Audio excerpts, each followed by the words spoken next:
I was lying on the hospital bed, already in labor, when my father walked into the delivery room with my mother.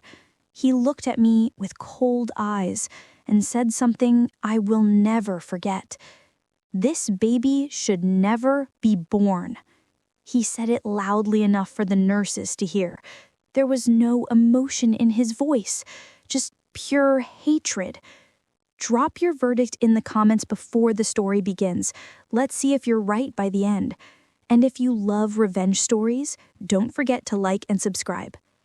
My name is Carla Rojas, and this is the story of how my own father tried to stop my baby from being born, and how everything changed the moment I gave birth.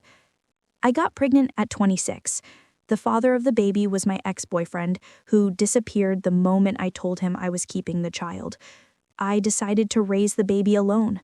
My parents, especially my father, were completely against it from the very beginning. My father is a very controlling and traditional man. He believed that having a child outside of marriage would bring shame to the family.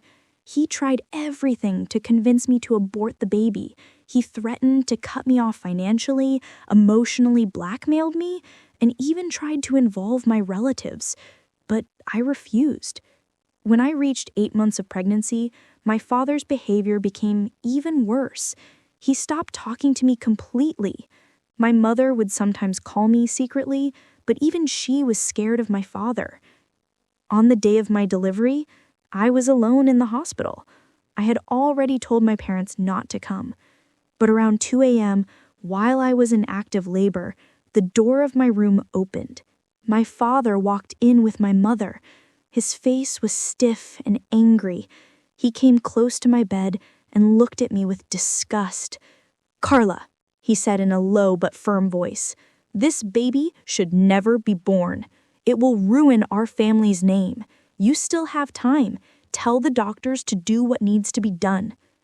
I was in pain, but his words hit me harder than the contractions.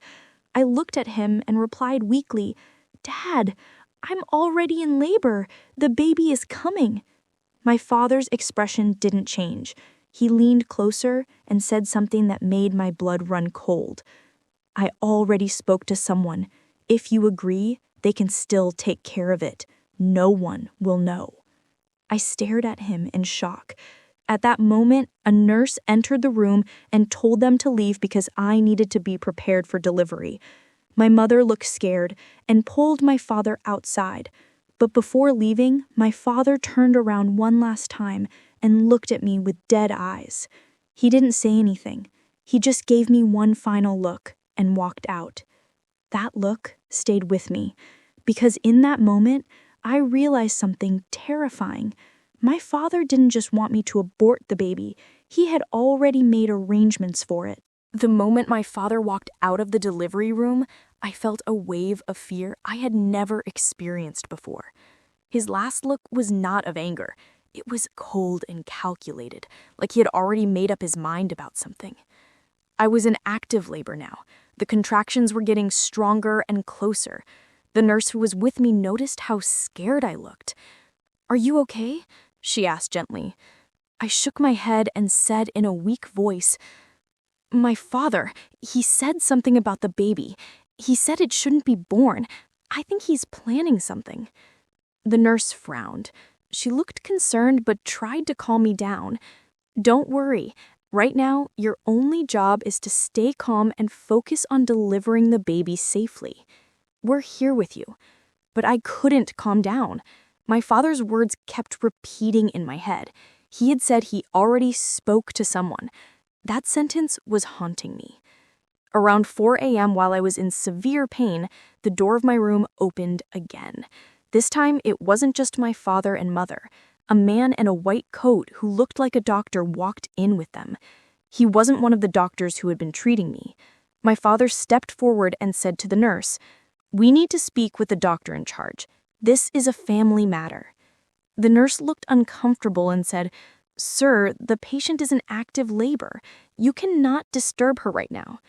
My father ignored her and looked at the man in the white coat. "Doctor, we had spoken earlier. You know the situation." The man nodded slightly and looked at me. There was no warmth in his eyes. At that moment, I understood everything. My father had already arranged for someone to take the baby away the moment it was born, possibly even before. He had planned this. I grabbed the nurse's hand tightly and said in a panicked voice, "Please, don't let them near my baby.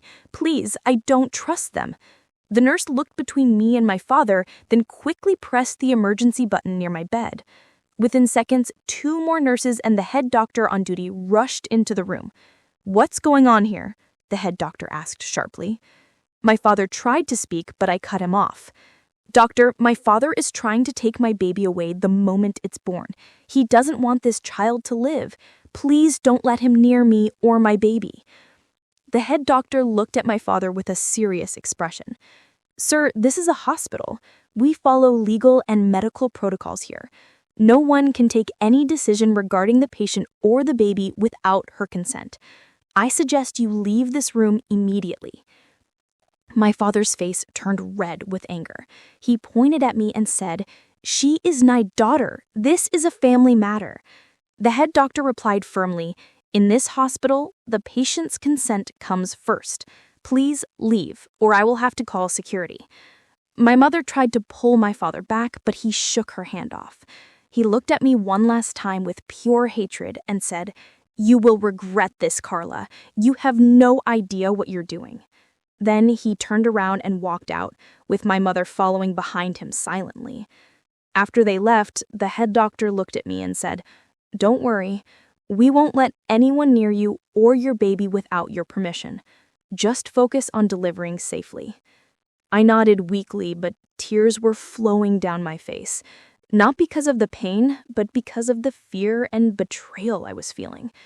A few hours later, at 6:47 a.m., I gave birth to a healthy baby girl.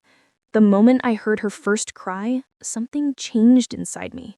All the fear, all the pain, and all the pressure I'd been carrying for months suddenly felt worth it. The nurse placed her on my chest.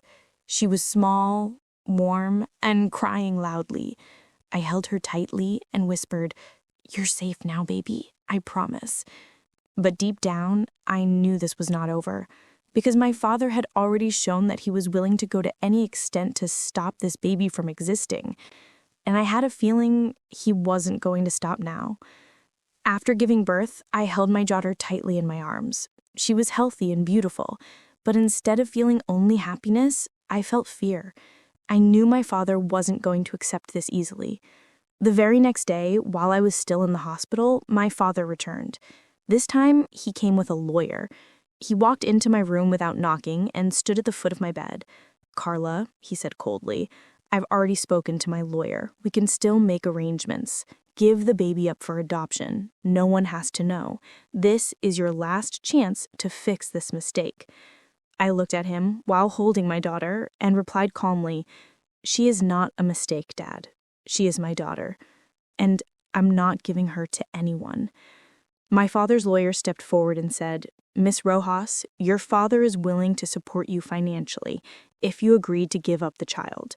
Otherwise, he is prepared to take legal action to prove that you are mentally unfit to raise this baby." I stared at both of them in disbelief.